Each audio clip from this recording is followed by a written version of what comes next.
The void of space shimmered as the Achernar vessel emerged from its hyperdrive jump. Saturnine rings loomed large in the view screen, a celestial masterpiece that momentarily captivated the alien crew. Captain Volunder, his iridescent scales reflecting the dim light of the bridge, leaned forward in anticipation. This system, unremarkable on their star charts, held the key to their species' survival.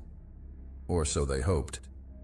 "Scanners detecting no advanced civilizations," reported Navigator Thalasi, her tentacles dancing across the holographic interface.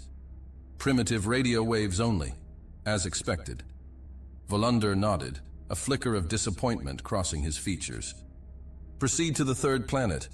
Perhaps we'll find—" A blinding flash erupted from the darkness, bathing the bridge in harsh light. Alarms blared as the ship rocked violently. "Impossible!" Thalasi's voice cracked with panic. "Energy signature unlike anything in our database." Volunder's inner eyelids blinked rapidly, trying to process the situation. How could a supposedly primitive world possess such firepower? His racing thoughts were interrupted by a crackling transmission, the universal translator struggling to keep up. "Unidentified vessel, you have entered restricted space. Power down immediately and prepare to be boarded." The voice was cold, authoritative. Volunder exchanged glances with his science officer, Neris. Her bioluminescent patches pulsed with anxiety. "They shouldn't have this capability," Neris whispered. "Our stealth systems are clearly ineffective," Volunder finished, his tone grim. "Open a channel." As Volunder attempted to explain their peaceful intentions, a squadron of sleek vessels materialized around them.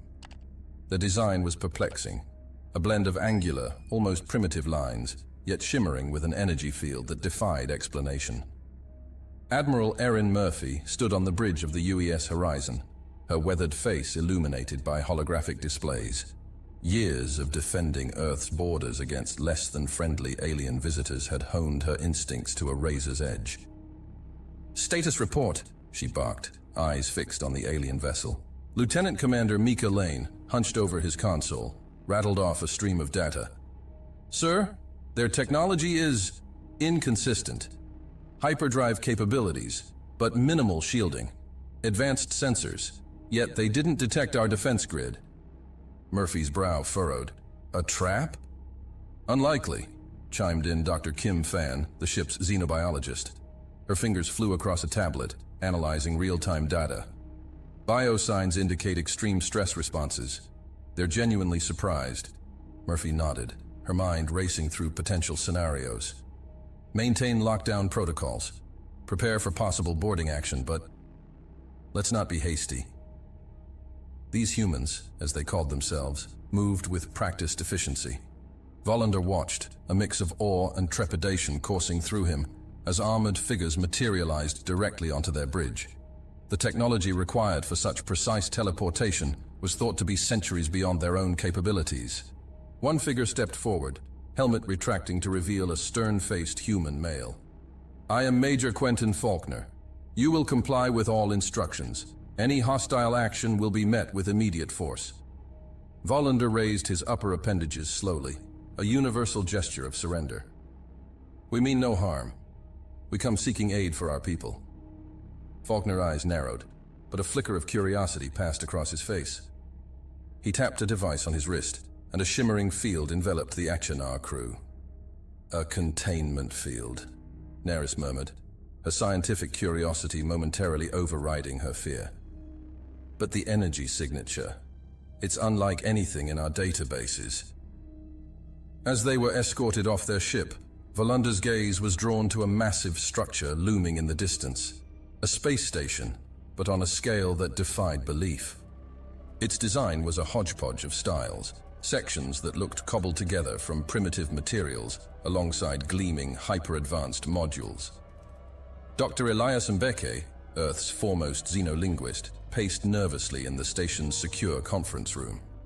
The opportunity to study a new alien language had him practically vibrating with excitement. "Doctor," Admiral Murphy's voice cut through his reverie. "Remember, this is a first contact situation. We need information, but tread carefully." "Hey there, Hope you're enjoying the video so far. If you do, please hit the like button and subscribe to the channel. It really helps the channel to grow and reach more people. Now let's find out what comes next. Mbeke nodded, composing himself. As the door slid open, revealing the alien delegation, he couldn't help but gasp. Their bioluminescent patches pulsed in complex patterns, a form of non-verbal communication he'd only theorized about. Fascinating, he breathed, earning a sharp look from Murphy. The lead alien, Captain Volander, they'd learned, spoke first. Your technology, it surpasses our understanding. Yet our scans showed only primitive radio waves. How is this possible? Murphy and Mbeke exchanged glances. The Admiral chose her words carefully. Earth's history is complicated. We've learned to be cautious. As the conversation unfolded, it became clear that the Achanar's visit was born of desperation. A mysterious affliction was ravaging their species, and they believed Earth held the key to a cure. Volander's head spun as he tried to reconcile the contradictions before him. The conference room itself was a microcosm of human duality, cutting-edge holographic displays alongside what appeared to be simple wooden furniture. Your species intrigues us, Neris ventured, her scientific curiosity getting the better of her. Your technological development seems non-linear. The human called Mbeke smiled, a gesture Volander was beginning to recognize as friendly. We've had our setbacks, and our leaps forward. As the discussions continued, a commotion outside the room caught everyone's attention. The door burst open, revealing a disheveled human male in civilian attire. "Admiral Murphy!" he panted, waving a datapad frantically. "Long-range sensors have detected. You need to see this!" The atmosphere in the room shifted instantly. Murphy's posture stiffened, and Volander felt a chill run down his spine. Whatever this new development was, it clearly spelled trouble. Jake Foster, a low-level sensor technician, had never imagined he'd be briefing top brass and alien visitors.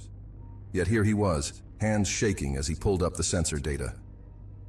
It's a fleet, sir," he stammered. "Massive, like nothing we've ever encountered." The holographic display flickered to life, showing a swarm of angular, almost crystalline ships approaching the solar system. Dr. Fan's face paled. Those energy signatures, they match the descriptions in the Achernar database. "It's the Zin." Murphy's eyes narrowed. "The same Zin you mentioned were expanding aggressively in your sector of the galaxy." Volander nodded gravely. "They must have followed us. Admiral, you must understand, the Zin are relentless. They'll stop at nothing to..." A piercing alarm cut through the air, red emergency lights bathing the room in an ominous glow. "Multiple hyperdrive signatures detected," Foster's voice cracked. They're here." As chaos erupted around them, Volander locked eyes with Admiral Murphy. In that moment, a silent understanding passed between them. Whatever their differences, whatever mysteries still lay between their species, they now faced a common threat. The real test of humanity's capabilities and the true nature of their relationship with the Achernar was about to begin. The klaxons blared through the station, their urgent wail a stark contrast to the tense silence that had fallen over the conference room. Admiral Murphy's face hardened into a mask of determination as she barked orders into her comm device. The Achernar delegation watched in stunned silence, their bioluminescent patches flickering with a mixture of fear and fascination. Volander's inner monologue raced. How could these humans, who moments ago seemed cautious and guarded, suddenly transform into a model of military efficiency? It was as if they had been preparing for this moment for eons. "You," Murphy pointed at Volander, her eyes blazing with intensity. "We need everything you know about the Zin. Now." As Volander began to explain, the room around them burst into action. Holographic displays sprang to life, showing real-time data of the approaching Zin fleet. Humans in various uniforms rushed in and out, their movements precise and purposeful. Dr. Fan, the xenobiologist, approached the Achernar with a handheld device. "With your permission, I need to scan you. We might find a weakness in the Zin we can exploit." Neris, the Achernar science officer, tilted her head in curiosity. "Your technology, it's unlike anything we've encountered. How did you advance so quickly? Fan's eyes twinkled with a hint of mystery. Who says it was quick? Before Neris could probe further, Fan's device emitted a series of beeps. The human's eyes widened as she studied the readout. This is impossible. Your cellular structure, it's... Admiral, you need to see this. Murphy strode over, her brow furrowing as she examined the data. She exchanged a loaded glance with Fan before turning back to the Achernar. It seems we have much to discuss, but first, we have a more pressing matter to attend to. Major Quentin Faulkner stood at attention in the station's command center, surrounded by a dizzying array of holographic displays and bustling personnel. He watched as Admiral Murphy entered, followed closely by the alien delegation. "Status report," Murphy demanded. A young lieutenant, her fingers dancing across a translucent keyboard, responded without looking up. "Zin fleet approaching at sublight speeds. Estimated time to Jupiter's orbit, 47 minutes. Murphy nodded, her mind already formulating strategies. "Activate the Helios protocol and get me a direct line to Luna base." Faulkner couldn't help but notice the confusion on the Achernar faces. He leaned in, speaking in a low voice. "You're about to see why it's unwise to underestimate humanity." As if on cue, the main view screen flickered to life, revealing a grizzled face that Faulkner recognized as General Lindholm of the Lunar Defense Force. "Aaron," Lindholm greeted, his tone grave. "I assume this isn't a social call." Murphy quickly briefed the general on the situation. Lindholm's expression remained impassive, but Faulkner noticed a glint in the old soldier's eye. It was the look of a man who had been waiting for this moment.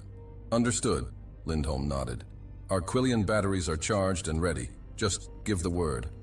The Achernar exchanged puzzled glances. Volunder, unable to contain his curiosity, spoke up. "Our Quillian batteries? We detected no such weapons in your system." A small smile played at the corners of Murphy's mouth. "That's rather the point, Captain." Volunder felt as if he were drowning in a sea of contradictions. Every moment spent among these humans revealed new depths to their capabilities, hinting at a history far more complex than their initial scans had suggested. His gaze was drawn to a nearby display, showing a cross-section of what appeared to be the moon. But instead of a solid celestial body, the image revealed a honeycomb of chambers and tunnels, bristling with technology that defied explanation. "Impossible," Neris breathed, her scientific mind struggling to process what she was seeing. "The energy readings alone would require. But how did you hide this from our scans?" Dr. Mbeke, the xenolinguist, approached with a kind smile. "As the old Earth saying goes, we have a few tricks up our sleeves." The casual way he delivered the phrase sent a shiver down Volunder's spine. What other secrets were these humans hiding? And more importantly, why? Before he could ponder further, a sharp pain lanced through his abdomen.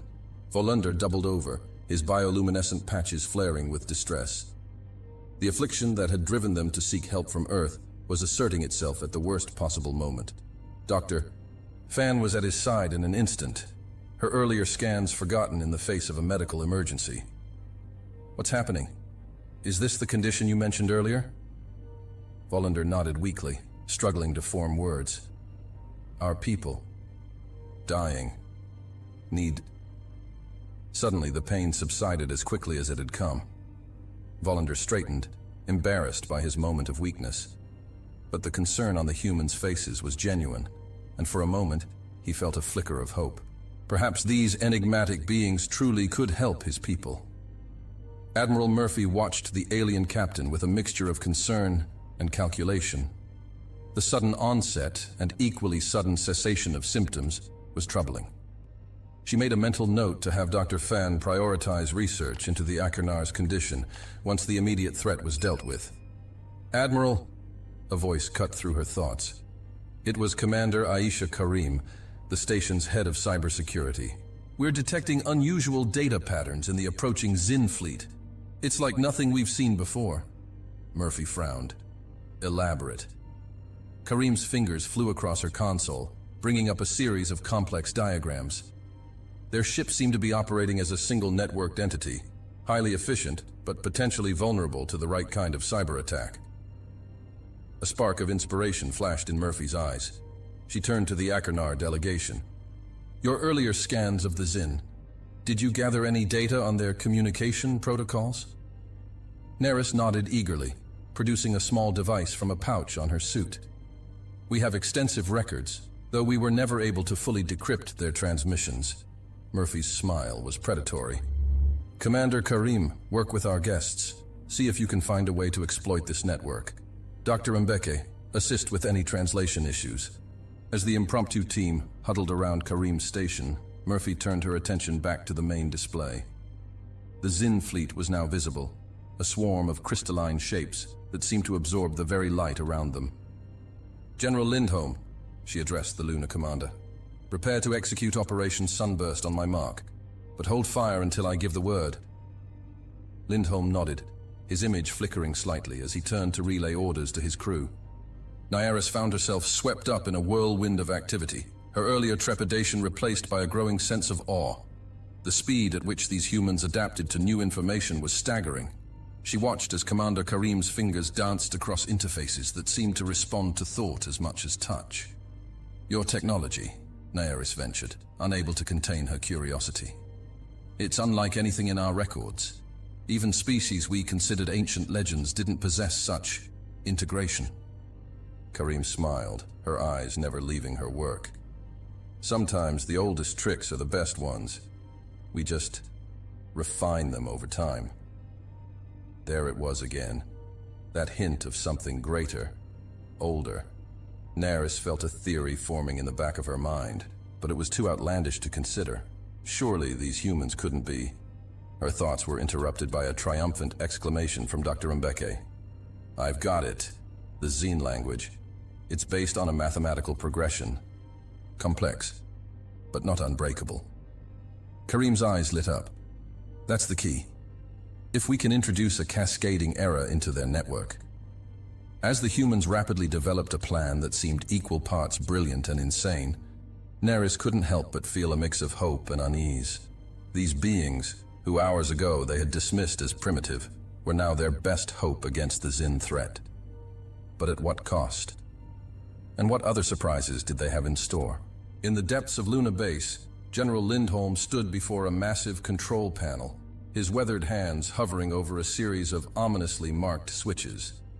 Decades of preparation had led to this moment, yet he felt a twinge of regret that it had come to this.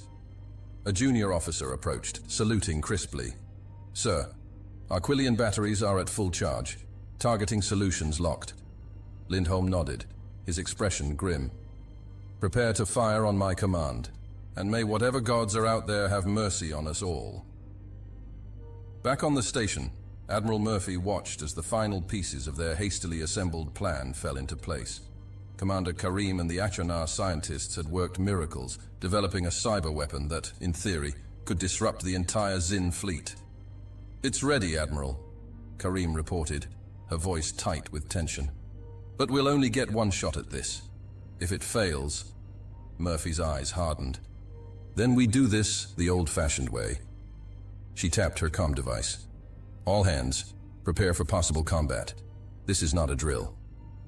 Throughout the station and on ships throughout the solar system, humans rushed to battle stations. Weapons that had lain dormant for centuries hummed to life, their power sending ripples through the very fabric of space-time. Volunder watched in awe as the humans transformed before his eyes. Gone was any pretense of primitiveness. In its place stood a race of warriors, their movements synchronized with an efficiency that spoke of countless battles fought and won.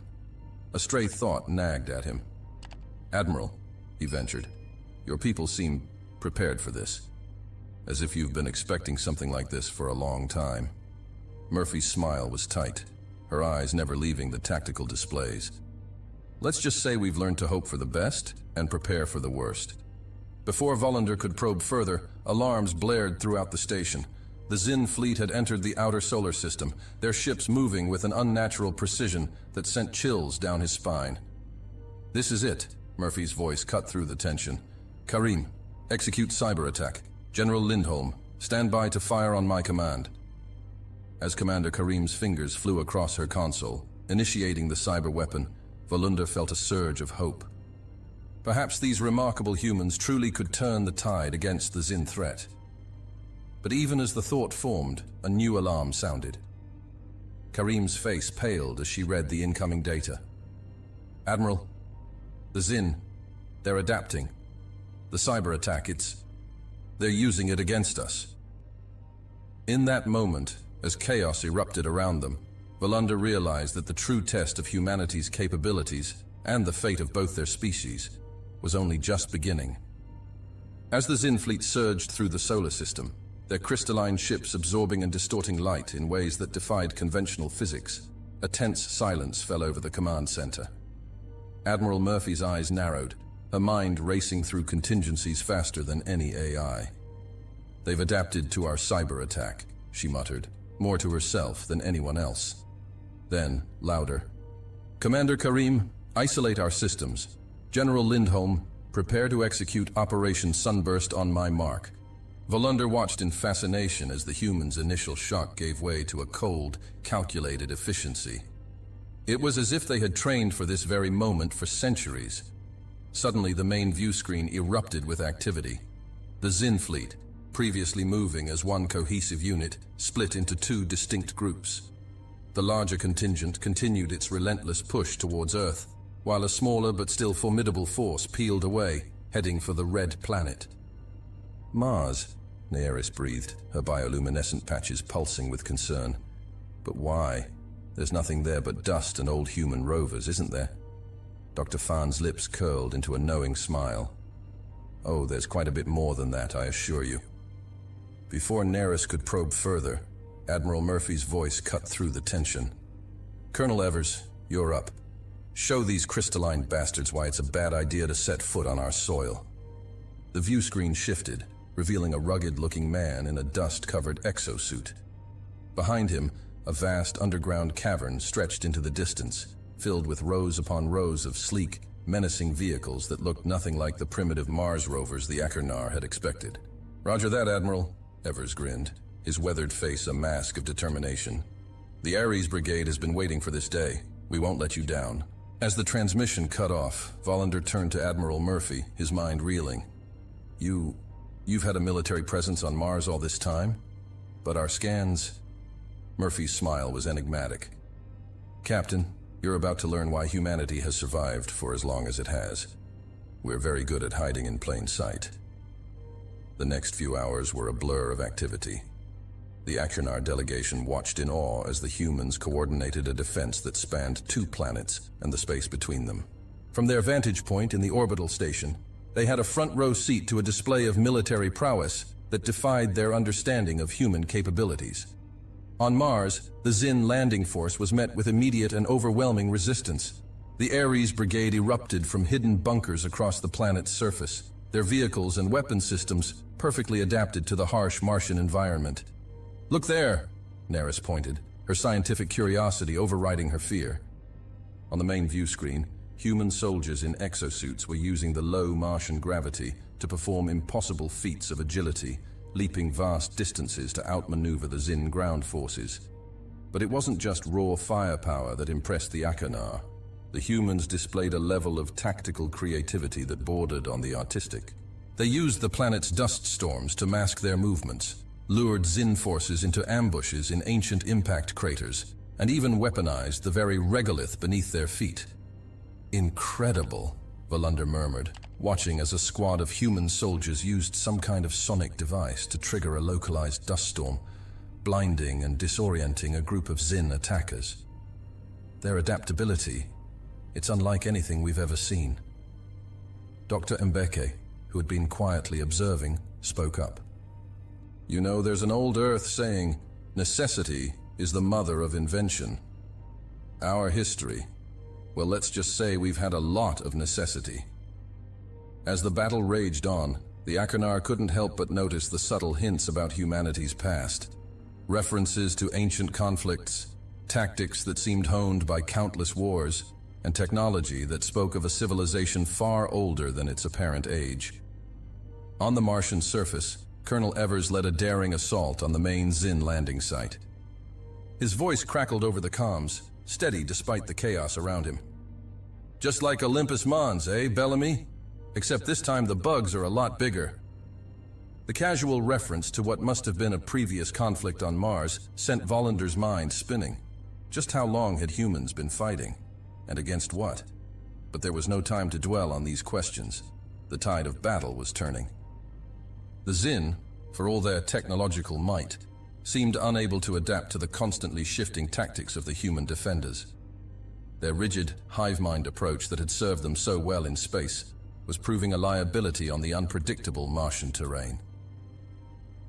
Admiral Murphy watched the battle unfold with a mixture of pride and grim determination. "General Lindholm," she commanded, "the Xin fleet is splitting its attention. Now's our chance. Execute Operation Sunburst." On the lunar surface, hidden weapon systems that had lain dormant for centuries hummed to life. The very regolith of the moon seemed to shift and change, revealing massive energy projectors aimed at the heart of the Xin fleet. "Our Quillian batteries at full charge," Lindholm reported, his voice tight with anticipation. "Firing in 3, 2, 1. The space between the moon and the Xin fleet erupted in a dazzling display of light and energy. Beams of coherent energy, more powerful than anything the Achernar had ever witnessed, lanced out from the lunar surface. Where they struck, Xin ships simply ceased to exist, their matter converted to energy in a fraction of a second. "By the cosmic void," Neris gasped, her scientific mind struggling to comprehend the energies involved. That kind of weaponry, it shouldn't be possible without tearing apart the fabric of space-time itself. Murphy's smile was grim. "Who says it doesn't? We just learned how to stitch it back together." The combined assault from Mars and the moon threw the Xin into disarray. Their once coordinated fleet broke apart, individual ships trying to escape the onslaught. On Mars, the ground battle turned into a rout as the Xin forces, cut off from their main fleet, found themselves outmaneuvered and overwhelmed by the Ares brigade. As the last of the Xin ships fled the solar system, a cheer went up throughout the station. Humans embraced each other, their earlier professional detachment giving way to raw emotion. But among the celebration, Vollander noticed Admiral Murphy standing apart, her expression thoughtful. "Admiral," he approached cautiously. "That was beyond anything we could have imagined. You've saved not just your world, but ours as well. How can we ever repay you?" Murphy turned to him, her eyes holding a weight of years far beyond her apparent age. "By helping us prepare for what comes next, Captain. The Xin will be back, and they won't be alone. This was just the beginning." As the implications of her words sank in, Vollander felt a chill run down his spine. He looked around the command center, seeing the celebration in a new light. These humans weren't just savoring a victory. They were steeling themselves for a greater conflict to come. In that moment, surrounded by technology and tactics that defied explanation, Vollander began to understand the true nature of humanity. This wasn't just another spacefaring race. This was something older, something that had seen the rise and fall of civilizations, something that had been preparing for this moment for longer than the Achernar could comprehend. As if reading his thoughts, Dr. Fan approached, her earlier levity replaced by a solemn intensity. "Captain, I think it's time we had a talk about that condition affecting your people, and about why you were really drawn to Earth." Vollander nodded, his mind reeling from the implications. As he followed Dr. Fan to a private conference room, he couldn't shake the feeling that he was about to learn secrets that would reshape his understanding of the galaxy itself. Behind them, the main view screen showed the surface of Mars, where human soldiers were already beginning the process of rebuilding and fortifying their positions. In orbit, ships that had remained hidden throughout the battle emerged from cleverly disguised asteroid fields, taking up defensive positions around the planet. The message was clear. Humanity was done hiding.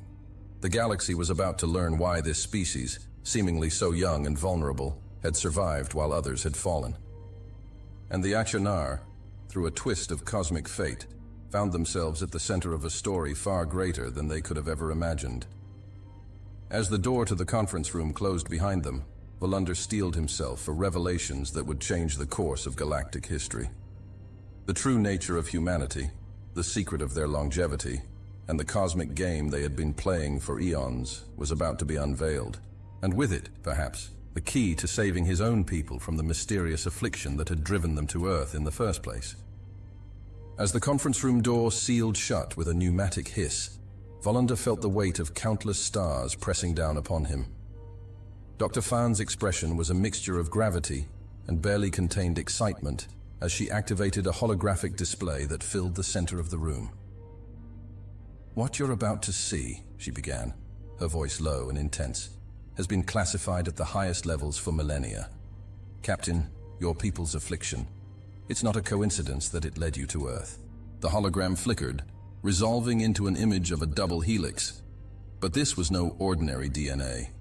It twisted and folded in impossible ways, its structure defying the laws of biology as Volander understood them. "This," Fan continued, "is human DNA, or rather, what human DNA has become." Volander's bioluminescent patches flared with shock. Impossible. Such complexity. It would take millions of years of guided evolution to— "Try billions," Fan interrupted, her eyes never leaving the swirling display. "Humanity isn't young, Captain. We're ancient. Perhaps the most ancient species in the galaxy." Before Volander could process this revelation, alarms blared throughout the station. Admiral Murphy's voice crackled over the intercom, tense but controlled. "All hands to battle stations. The Xin are regrouping. Dr. Fan, bring our guests to the command center. We may need their insights." As they rushed through the corridors, Volander's mind raced. The implications of Fan's words were staggering. If humans were truly that old, then their apparent technological level, their entire civilization. "It's all a facade, isn't it?" he asked as they entered a lift. "Your primitive appearance, your seemingly recent advancement into space." Fan's smile was both sad and proud. "We've learned the hard way that advertising our true nature tends to complicate things." The lift doors opened, revealing a command center transformed. Gone was any pretense of limited technology. Holographic displays filled the air, showing real-time data from across the solar system. At the center, Admiral Murphy stood before a three-dimensional representation of the approaching Xin fleet. "Status report," she barked as Fan and Volander approached. Major Faulkner, his face grim, responded. "The Xin have adapted their formation. They're using some kind of quantum entanglement to coordinate their movements. Our previous tactics won't work." Murphy nodded, her eyes never leaving the display. "Then it's time we showed them what we're really capable of. Initiate Protocol Lazarus." A ripple of anticipation passed through the human crew. Volander exchanged glances with Neris, who had just arrived with Dr. Mbeke. What new surprise did these enigmatic humans have in store? As if in answer to his unspoken question, the holographic display shifted. The moon, which had seemed a static, lifeless orb, began to change. Vast sections of its surface split apart, revealing cavernous hangar bays. From these emerged ships, unlike anything Volander had ever seen. They moved with an organic fluidity, their hulls shimmering with energy fields that bent light around them. "By the cosmic void," Neris breathed. "Those ships, they're alive, aren't they?" Mbeki nodded, his eyes gleaming with pride. "In a manner of speaking. Bioneural interfaces, quantum consciousness matrices, the result of eons of development." As the lunar fleet took up defensive positions around Earth, Murphy turned to the Achernar. "Your insights on Xin tactics could be crucial. We need every advantage we can get." Volander stepped forward, pushing aside his awe to focus on the task at hand. "The Xin rely heavily on swarm tactics. Their individual ships are relatively weak, but they use quantum entanglement to act as a single, coordinated entity." Neris added, "Their weapons are based on exotic particle acceleration. Devastating, but with a distinct energy signature before firing." Murphy's eyes narrowed in thought. "Quantum entanglement, you say? Interesting." She turned to a group of officers huddled around a separate console. "Initiate Project Oracle. Let's see how their hive mind handles a little chaos." As the human officers sprang into action, Volander couldn't help but marvel at their efficiency. It was as if they had rehearsed this scenario countless times. Perhaps, given what he now knew of their true age, they had. The main view screen flickered, showing the vast expanse of space between Earth and Mars. The Xin fleet appeared as a swarm of crystalline shards, their formation tight and precise. As they approached, the lunar defense fleet moved to intercept. What followed was a battle unlike anything Volunda had ever witnessed. The human ships moved with impossible grace, their maneuvers defying the laws of physics. They seemed to anticipate the Xin attacks before they happened, weaving through the swarm with calculated precision. "How are they doing that?" Neris asked, her scientific curiosity overriding her fear. Fan, who had been monitoring a separate display, answered, "Project Oracle. We're using quantum predictive algorithms to anticipate their movements, fighting fire with fire, so to speak." But the Xin were not easily defeated. Their numbers were vast, and for every ship the humans destroyed, 2 more seemed to take its place. The battle raged across the solar system, with Mars itself becoming a key strategic point. Colonel Ever's voice crackled over the comms, strained but determined. "Admiral, we've got Xin dropships trying to establish a beachhead in Valles Marineris. Request orbital support." Murphy's response was immediate. "Lunar Battery Omega. Target Valles Marineris. Surgical strikes only. We don't want to reshape the entire canyon." The surface of the moon shimmered as massive energy weapons emerged from hidden silos. Beams of coherent light, more powerful than anything the Achenar had ever seen, lanced out across space. Where they struck the Martian surface, Xin forces simply ceased to exist, vaporized in an instant. "Incredible," Volunda murmured. "The precision required for such an attack at this distance." "We've had a lot of practice," Faulkner said grimly, his eyes never leaving the tactical display.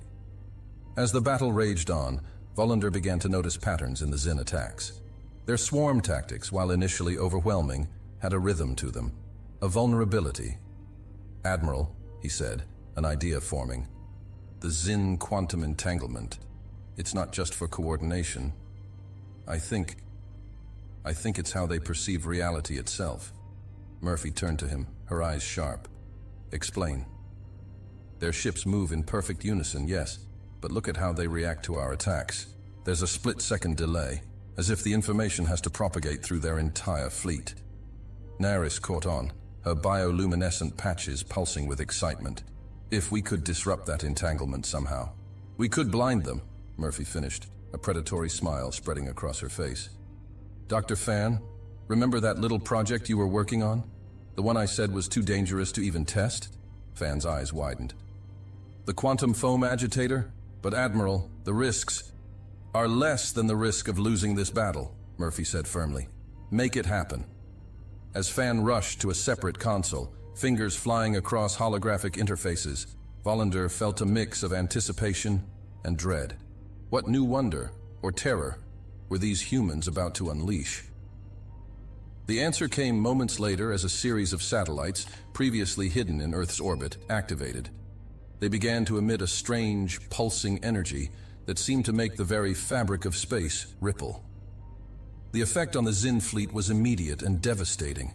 Their perfect formation dissolved into chaos as ships collided with each other, their coordinated attacks falling apart. "By the cosmic void," Neris breathed. "What did you do?" "We disrupted the quantum foam," Fan explained, her voice filled with equal parts awe and concern. "Essentially, we've scrambled the underlying structure of spacetime in that region. The Xin's quantum entanglement can't function properly." Volunda watched in amazement as the human fleet pressed their advantage. With the Xin's coordination shattered, the superior tactics and technology of the Earth forces began to turn the tide. But victory, it seemed, would not come without cost. As the quantum disruption spread, alarms blared throughout the command center. "Admiral," Faulkner called out, his voice tense. "The disruption field is growing beyond our predictions. If it continues to expand at this rate..." Murphy's face hardened. "It could reach Earth. Fan, can we shut it down?" Fan's fingers danced across her console, her expression growing more frantic by the second. "The process has become self-sustaining. I can't stop it." As panic began to spread through the command center, Volunda felt a strange calm descend upon him. In that moment of crisis, watching these ancient humans face a threat of their own making, he understood why they had hidden their true nature for so long. The power they wielded was as terrifying as it was awe-inspiring. But he also understood something else, something that perhaps the humans in their eons of existence, had forgotten. "Admiral," he said, his voice cutting through the chaos, "I think I know how to stop this, but I'll need access to your quantum communications array." Murphy hesitated for only a moment before nodding. "Do it." As Volander approached the communications console, he felt the weight of two civilizations resting on his shoulders. The fate of Earth, of his own people, and perhaps of the galaxy itself, hung in the balance. With a deep breath, he began to input a series of commands, drawing upon knowledge his people had guarded for generations, knowledge of the fundamental forces that shaped the universe itself. As his fingers danced across the alien interface, melding Achernar wisdom with human technology, Volander couldn't help but smile. Perhaps this was why his people had been drawn to Earth, not just to seek help, but to offer it in return. The quantum foam agitator's effects began to ripple outward, threatening to engulf the Earth in a bubble of distorted space-time. But as Volander's modifications took effect, a new pattern emerged. The ripples began to interfere with each other, creating nodes of stability in the chaos. "It's working!" Fan exclaimed, her eyes wide as she studied the readings. "The disruption is collapsing in on itself." As the threat to Earth subsided, the focus returned to the Xin fleet. Without their quantum coordination, they were little match for the combined might of the human forces. Ship after ship fell to the precision strikes of the lunar batteries and the fluid grace of the bio-neural fleet. In a matter of hours, it was over. The remaining Xin ships, those that could still maneuver, fled the solar system, leaving behind a graveyard of crystalline wreckage drifting between the planets. As the cheers of victory echoed through the command center, Volander found himself the center of attention. Admiral Murphy approached, her expression a mixture of gratitude and curiosity. "You saved us all," she said simply. "How?" Volander's bioluminescent patches pulsed with a complex mixture of emotions.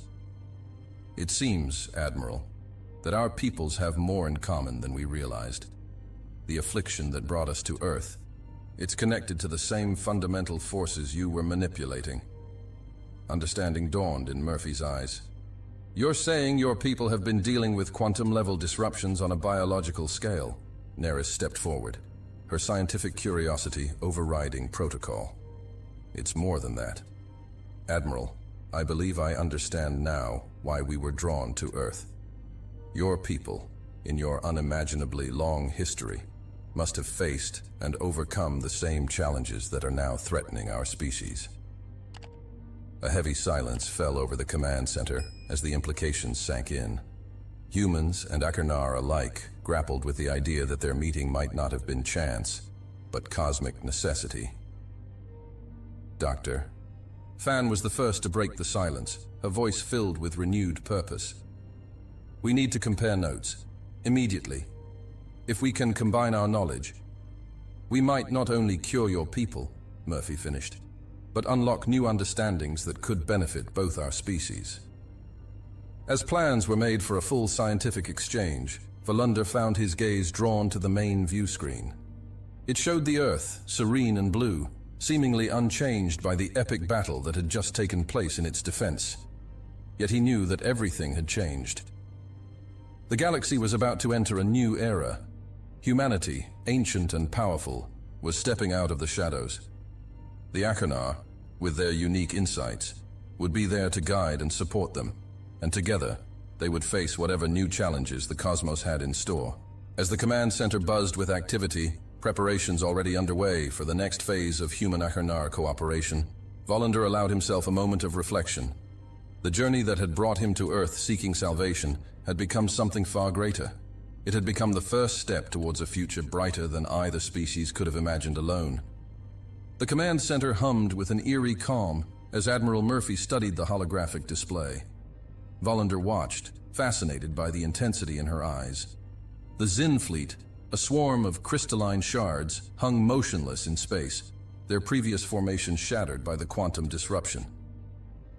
"They're regrouping," Murphy murmured, her fingers tracing patterns in the air. "But look here, and here." She highlighted several points in the hologram. "They're falling back into old patterns, predictable, Dr. Fan leaned in, her brow furrowed. You think they're reverting to some kind of base programming? Murphy nodded, a predatory smile playing at the corners of her mouth. Exactly. And we're going to use that against them. Volander felt a shiver run down his spine. The casual way these humans discussed outmaneuvering a force that had terrorized his people for generations was almost frightening. Admiral, he ventured, how can you be so certain of their movements? Even with their coordination disrupted, the Xin are known for their adaptability. Murphy turned to him, her eyes gleaming with a knowledge that seemed to span eons. Captain, when you've been playing this game as long as we have, you learn to see the patterns. The Xin, for all their technological might, are still bound by their nature. Before Volander could probe further, alarms blared throughout the station. On the main view screen, a section of the Xin fleet suddenly surged forward, energy weapons charging. Lunar Defense Grid, Sector 7, Murphy barked, her voice calm despite the imminent threat. Execute Protocol Chimera. The surface of the moon shimmered as hidden weapon platforms emerged, but instead of firing, they began to emit a strange, pulsing energy. The advancing Xin ships suddenly found themselves enveloped in a shimmering field. What's happening to them? Neris gasped, her scientific curiosity overriding her fear. Dr. Fan smiled, pride evident in her voice. We're rewriting their base code in real time. Those ships are now under our control. Volander watched in awe as the captured Xin vessels turned on their own fleet, sowing chaos and confusion. The Achernar exchanged glances, their bioluminescent patches pulsing with a mixture of shock and admiration. This level of technological manipulation, Neris breathed. It shouldn't be possible. The computational power required is considerable, Murphy finished, her attention still fixed on the battle. But when you have the resources of an entire solar system at your disposal, you'd be surprised what's possible. As the battle raged on, Volander began to notice a pattern. Every Xin maneuver seemed to be anticipated and countered before it could even fully develop. It was as if the humans were playing both sides of a cosmic chess game. There, Murphy pointed to a seemingly empty sector of space. That's where they'll make their next push. Major Faulkner, deploy the Phantom Squadron. From the shadows of a nearby asteroid field, a group of sleek black ships materialized. They moved with an organic fluidity that defied the laws of physics, intercepting the Xin assault force before it could even fully emerge from hyperspace. Impossible, Volander murmured. How did you know? Murphy's smile was enigmatic. Let's just say we've had a lot of practice reading the cosmic currents. As the hours passed, the tide of battle shifted decisively in humanity's favor. The Xin, their once coordinated swarm reduced to scattered pockets of resistance, found themselves outmaneuvered at every turn. In a desperate gambit, a group of Xin capital ships attempted to break through Earth's defenses, aiming for a direct assault on the planet's surface. They're getting predictable, Murphy sighed, almost sounding disappointed. Dr. Fan, I think it's time we showed them why Earth has remained untouched for so long. Fan nodded, her fingers dancing across a holographic interface. Activating the Aegis protocol. The view screen shifted, showing a view of Earth from orbit. As the Xin ships approached, the planet's atmosphere began to shimmer. Massive energy fields coalesced, forming intricate geometric patterns that spanned continents. The Xin weapons' fire, powerful enough to glass entire planets, dissipated harmlessly against the barrier. But it wasn't just a defensive measure. Tendrils of energy lashed out, ensnaring the Xin ships and crushing them like cosmic eggshells. By the void, Neris whispered, her voice filled with awe. Your entire planet is a weapon. Not a weapon, Murphy corrected gently. A guardian. There's a difference. As the last of the Xin fleet retreated, their once mighty armada reduced to a fraction of its former strength, a sense of stunned silence fell over the command center. Volander turned to Admiral Murphy, his bioluminescent patches pulsing with a mixture of emotions he couldn't quite name. Your people. Who are you, really? Murphy exchanged glances with Dr. Fan and Major Faulkner. After a moment of silent communication, She nodded. I think it's time we had a talk, Captain. About who we are, and why your people were really drawn to Earth. The Admiral led Volunder and Neris to a private chamber adjacent to the command center. As the door sealed behind them, the walls shimmered, transforming into a vast star field. What you're about to learn, Murphy began, her voice taking on a weight that seemed to span millennia, has been kept hidden from the galaxy for longer than most civilizations have existed. The starfield shifted, focusing on a familiar blue-green planet, Earth. But as they watched, the continents began to shift. Oceans rose and fell, and great cataclysms reshaped the face of the planet again and again. Humanity isn't young, Murphy continued. We're ancient, perhaps the most ancient species still in existence. Images flashed by. Primitive humans discovering fire, building pyramids, launching rockets into space. But interspersed with these familiar scenes were glimpses of something more. Humans walking among the stars, shaping planets, and battling cosmic horrors that defied description. We've seen civilizations rise and fall. Murphy's voice was soft, almost melancholic. We've fought in wars that spanned galaxies and negotiated peace treaties between entities that exist beyond time and space. Volunder felt his understanding of the universe shifting. But why hide? Why pretend to be a young, emerging species? Murphy's smile was sad. Because, Captain, we learned the hard way that the galaxy isn't always kind to its elders. There were those who sought to steal our knowledge, to harness our power for their own ends. And there were younger races who resented our guidance, who wanted to forge their own path without our interference. The images shifted again, showing Earth as it appeared now. A beautiful blue marble, seemingly unchanged by the eons that had passed. So we withdrew, Murphy continued. We hid our true nature and watched from the shadows. We guided when necessary, intervened when we had to, but always from behind the scenes. Neris, who had been uncharacteristically quiet, finally spoke. The affliction that's been plaguing our people, you knew about it, didn't you? That's why we were drawn here. Fan nodded, her eyes filled with compassion. Your condition is something we've seen before, in species that are approaching a critical evolutionary juncture. We couldn't interfere directly, but we could nudge you in the right direction. Volunder's mind reeled with the implications. So our entire journey here, our encounter with the Zin, was a test, Murphy finished, and a lesson.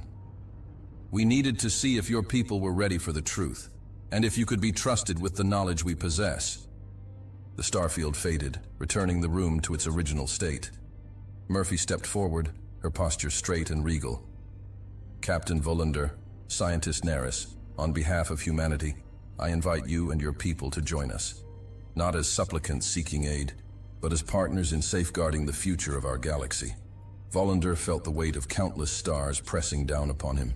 The choice before him would shape not just the destiny of his people, but potentially that of countless civilizations across the cosmos. There's so much more to show you, Murphy said, her voice filled with a mixture of excitement and caution. But not here. If you're willing, we'd like to continue this discussion on the surface of Earth itself, in a place more appropriate for revelations of this magnitude. As Volunder and Neris exchanged glances, their bioluminescent patches pulsing with a complex mixture of emotions, they knew that whatever they decided, nothing would ever be the same again. The true nature of humanity, ancient guardians of the cosmos, had been revealed. And with it, a new chapter in galactic history was about to unfold. The journey that had brought them to Earth seeking salvation had become something far greater. It had become the first step towards a future brighter and more complex than either species could have imagined alone. As they prepared to descend to the surface of Earth, Volunder couldn't help but wonder, what other secrets did this ancient world hold? And what role would his people play in the cosmic drama that was about to unfold? The answers, he suspected, would be both wondrous and terrifying. But one thing was certain. The universe would never look the same again. Hey there again. I'm glad you've come so far. Hope you enjoyed the video. Remember to hit the like button and the subscribe button. This is really important to the channel. Really important. And I have one more thing for you. I've chosen another video for you to watch. Just click the card here, or here if you want the whole playlist. See you there.